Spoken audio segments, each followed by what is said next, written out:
Aliens ఎప్పుడైనా ఎవరికైనా interesting కలిగించే టాపిక్.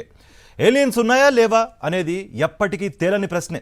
అయితే ఇప్పుడు ఇదే విషయంపై స్పందించారు ప్రపంచ కుబేరుడు ఎలన్ మస్క్. ఏలియన్స్ లేవని తేల్చేశారు. ఏలియన్స్ నిజంగానే ఉన్నాయా? అవి భూమి మీదకు వచ్చాయా? అప్పుడప్పుడు ఆకాశంలో కనిపించే యూఎఫ్ఓలు ఏలియన్స్ వేనా? ఇవి ప్రశ్నలు కాదు, కొన్ని దశాబ్దాలుగా అందరినీ వేధిస్తున్న అనుమానాలు. ఏలియన్స్ ఉన్నాయని, మనుషులతో కాంటాక్ట్ అయ్యేందుకు ప్రయత్నిస్తున్నాయని, ఏదో ఒక సమయంలో ఖచ్చితంగా భూమిపైకి వస్తాయని నమ్మేవారు కొందరైతే, అసలు ఏలియన్సే లేవని ఈజీగా కొట్టిపారేసేవారు మరికొందరు.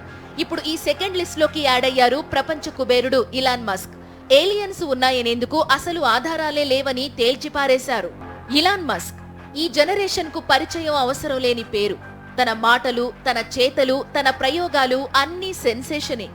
ఎప్పుడూ వార్తల్లో ఉండే ఇలాన్ మస్క్ కొత్త ప్రయోగాలు చేస్తూ కొత్త కొత్త టెక్నాలజీలను ప్రపంచానికి పరిచయం చేసేందుకు ఎప్పుడూ ఏదో ఒక ప్రాజెక్ట్ ను చేపడుతూనే ఉంటారు.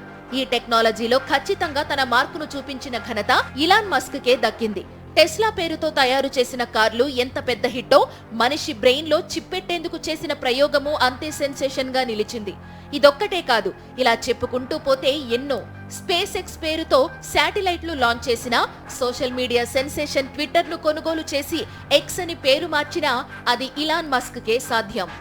అలాంటి ఇలాన్ మస్క్ ఏలియన్స్ గురించి చేసిన వ్యాఖ్యలు ఇప్పుడు అందరిలోనూ ఆసక్తిని రేపుతున్నాయి. ఏలియన్స్ లేవని మస్క్ తేల్చిపారేశారు. ఏలియన్స్ ఉనికిపై తనకు ఎలాంటి ఆధారాలు లభించలేదని స్పష్టం చేశారు. How to save the humans పేరుతో జరిగిన డిబేట్ లో పాల్గొన్న మస్క్ ఏలియన్స్ విషయంలో కీలక వ్యాఖ్యలు చేశారు. ఏలియన్స్ అనే జీవులు ఏవీ భూమిపై కాలు పెట్టలేదని తేల్చేశారు. కక్షలో స్పేస్ ఎక్స్ కు చెందిన వేలాది బ్రాడ్బ్యాండ్ స్పేస్ క్రాఫ్ట్లు ఉన్నాయని, కానీ ఎప్పుడూ ఏలియన్స్ ఉనికి కనిపించలేదని తన వాదనలు వినిపించారు. అయితే ఎవరైనా ఆధారాలు చూపిస్తే మాత్రం ఏలియన్స్ పై ప్రయోగాలు చేసేందుకు తాను సిద్ధమని ప్రకటించారు. మరి నిజంగానే ఏలియన్స్ లేవా, లేక మనుషులకు దూరంగా ఉన్నాయా? ఏలియన్స్ ఉంటే ఎప్పటికైనా భూమిపైకి వచ్చి మనుషులకు కనిపిస్తాయా?